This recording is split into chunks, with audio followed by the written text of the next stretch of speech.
like the pronunciation. I thought it was Yes. I I mean, and the first question is one I always love to ask to the people I interview. The Yeah.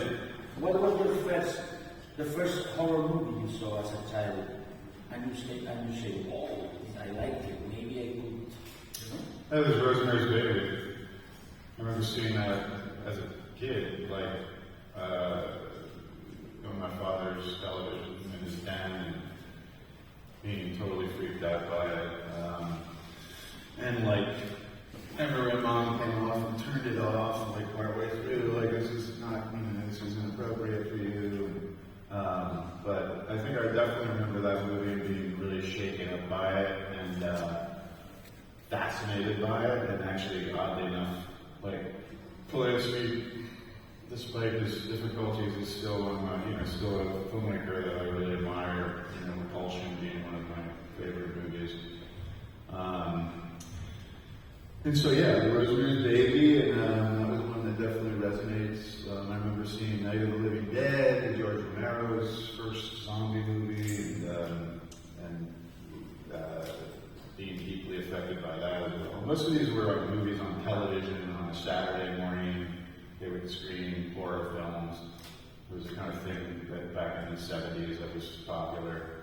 And I remember seeing a lot of really deeply disturbing movies when I was a kid.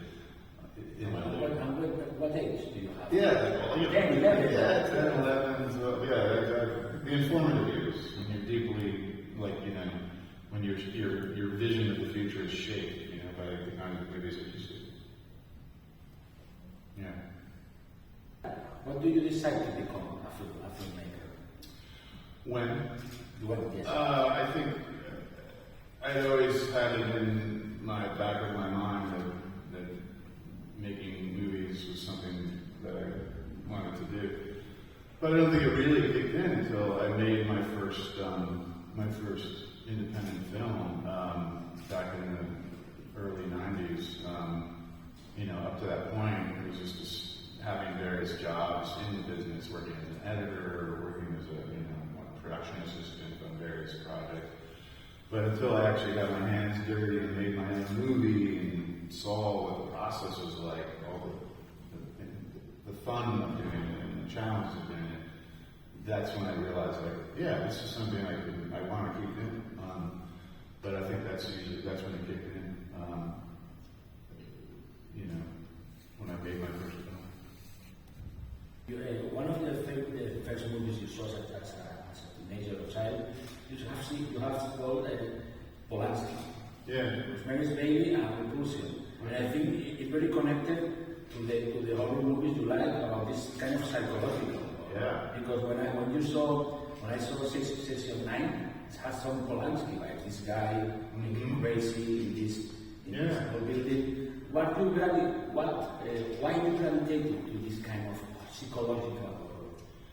I don't know if I can exactly answer why, but I just find psychological horror, the horror of the mind, more fascinating than horror that is more explicit, because it's something that can happen to anybody.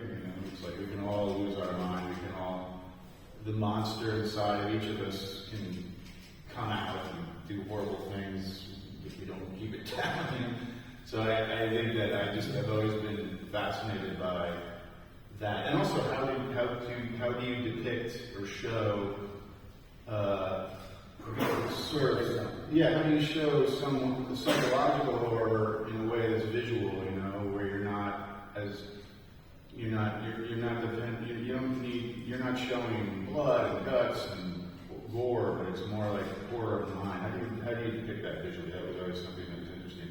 And you think about a movie like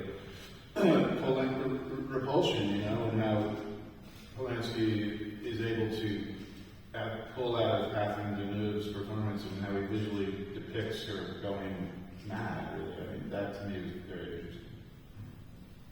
Si queréis, ya podemos empezar con las preguntas del público. Hi, I'm doing it in English. Could you please share your memories of Session 9 with us? Of the working on that title? Working on such a film? Yeah. Let's see if I can go back 22 years. It's all so vivid to me.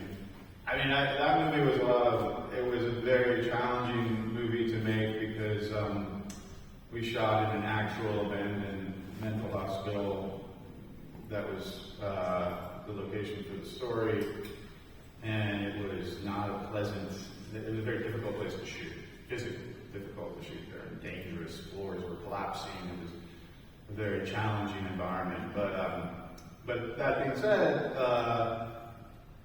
I remember the experience being like physically hard and challenging, but at the same time incredibly fulfilling because I felt we were making something really unique and different, and capturing this sort of the tone, the feeling of that place, this sort of sense of the ominous dread that building and that the history of that building represented. So I don't know, it was a very fulfilling experience. As all the films, every movie I make, I have that same feeling about, frankly. But that one in particular, it was we shot the movie in 20 days, which was ridiculously fast. But still, despite the challenges of it,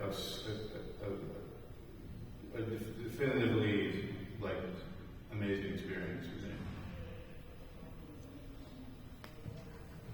me. Switch happened in the set because the hospital something maybe unexplicable. Nothing ever happened to me when we were making the movie. The movie is a very haunting, creepy film in a very haunting, creepy place. But when I was making it, I was so focused on just figuring out how to actually make the movie that maybe the creepy spirit stayed away from me. But like Peter Mullen, who played one of the leading parts in the movie, he definitely had some encounters with something. Like he would just wander off when we were in between set scenes and just sort of walk into these rooms where the patients lived and basically just kind of got imbued with the creepy spirit of the place and said he had some, I mean, he can explain it better than me, but basically the kind of haunted. And it was good because he worked it into his performance, as Shuggy said. So he kind of fed off of the creepy spirit of that building. But unfortunately, I wish I had had a supernatural encounter in making a movie that I could tell you about, but I was more trying to just figure out how to make the movie. Only 20 days. Yeah, in 20 days. Yeah. So. Thank you for coming. As a fellow screenwriter, I was hearing you talking about how easy it is for us to get maybe crazy. Like everybody can get crazy. Yeah. And that's why we get obsessed about this psychological horror. Yeah. That's why you co-write your movies, like for example in the Machinist, Sense 9, like you co-write. Is that because it's easier for you to not get crazy about the process, or is because it's nicer to find nice ideas with another writer with you? Oh, you mean to collaborate with another writer? Yeah. With all my films, I haven't written all the films I've done. I've written some of them. But I find that collaborating with another person or taking the script that another writer has written and maybe finding my own ways to change things just to make it more my own, right, is a very important part of the process for me, because when you make a movie, you particularly the movies I make, you become so invested in them. You live with that film for a couple of years, right? You develop it, shoot it, edit it, bring it to a film festival. So it's your little baby. So you have to feel like you can own it, you know. And so even if I don't write the script or come up with the original idea, I find a way to embrace it and make it sort of my own. You know, I have to do it that way. It's just how I operate. And yeah, that keeps me sane, I guess you could say. It keeps me from sort of losing my mind. But yeah, it's definitely the collaboration of the process is a very critical part for myself. And you need, when you work on anything, you need to have people to bounce ideas off of, you know, and particularly when you're doing something that's complicated and about the mind, you know, sometimes you don't know if what you're creating is bullshit or if it's cool, so you need to have people give you feedback. So it's another important reason to have that kind of collaboration. Thank you. From your characters, do you create your characters first and then you write the script? Well, I mean, I think it depends on the kind of story you're telling. Like with Session 9, for instance, the movie that I co-wrote with a friend of mine, we created the character, the main character in that movie. Was sort of how we built the story around the main character. Like it wasn't like so we created this sort of psychological horror around the main character initially, who turns out to be who sort of seems like a normal everyday man, working class guy, but by the end of the movie you realize he's kind of like a monster, right?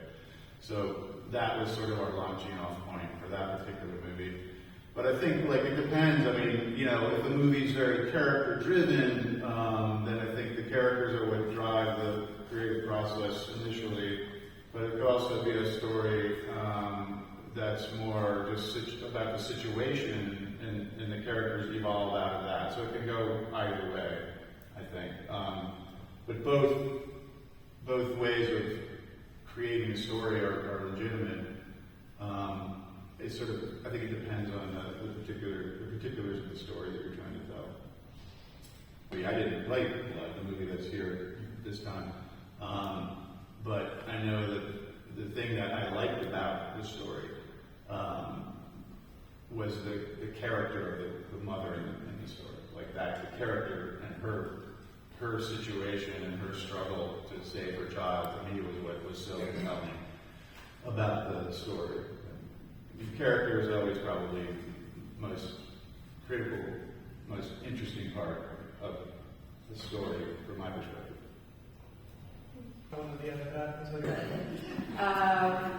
So you've been in many good movies and also in many good TV series. Yeah.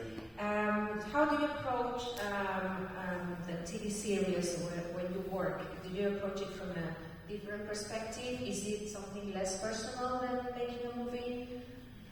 Yeah, I mean, television is definitely, I do a lot of TV, but it's not as, I mean, every movie I've done is like a passion project, right, to a certain degree. Even though they're dark, horrific stories, they're still stories that I feel strongly about. And I invest myself in those movies.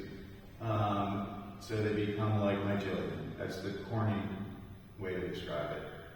But television are just kind of like, it's like as if I'm a babysitter for someone else's children. They're not my kids. I don't have the same sort of level of commitment or passion to the stories or the shows. I love doing television. It's a lot of fun, and it keeps the brain working and keeps you doing what you do well. But at the same time, it uses a different kind of part of your brain in a way. Like it's more like how to realize someone else's vision, get it done, do it well, and then you kind of move on. You know. That being said, I like doing television shows that are kind of not unlike the sort of films I do. You know, whether it's a suspense story or a dark sci-fi or whatever. So I sort of gravitate towards TV shows that are of interest to me, you know. But it's a different thing, television. I mean, nowadays, television and films are on par with the quality that you can get in a TV show or a TV series. But still, that being said, personally, making a movie, a story that has a beginning, a middle, and an end, a singular experience driven by a vision, a singular vision, is still more exciting to me as a person, as a filmmaker. And as a viewer, I watch more movies than I do television shows, for whatever reason. The question is regarding the the Machinist, Yeah. which was shot here in Barcelona. Mm-hmm. And it's two questions. How is it different to shoot in Spain than in the US? Mm-hmm. And what was it like to work with an actor such as Christian Bale with that transformation? If I could, I would shoot all of the movies in Spain, just because the food is so much better. People are so much nicer, and it's a great environment. A new place to make, to tell a story, because your eyes are more open. You know, when you're in your own backyard, your brain isn't as on fire. You know, but when you go to a new place, you're interested and curious, and you kind of your brain is more on fire. So that's why coming here, and other films I've done in other places, Bulgaria, I just did a movie in Malta. You know, it was like I love traveling, and working with Christian Bale was a dream. He's obviously a hugely committed actor to his craft, and in the script for The Machinist, the character he plays is described as a walking skeleton. You know, his guilty conscience is consuming him. He's starting to shrivel up, and so Christian took that seriously and decided to transform his body into a walking skeleton, sort of. And then he did, right? So that was, that was his choice. So I would never tell an actor lose 50 pounds. No, he did that on his own, as he's done in other movies since. He's gained weight, he's lost weight. You know. But that's a choice that actors make depending on the role. So for him, he needed to do that in order to get into the head of the character, I think. And it was definitely for him difficult, because here he is in Barcelona, the best food in the world. He literally didn't, every day all he would eat was an apple. That was the only, so. But the moment we wrapped that film, finished the film, he went to the restaurants and just indulged himself. Gained back all the weight to play Batman, I guess. The movie is going to be shown here. Yeah, it's going to be shown here. All right, You have to see it. You guys see the vlog. Okay. Thank you very much.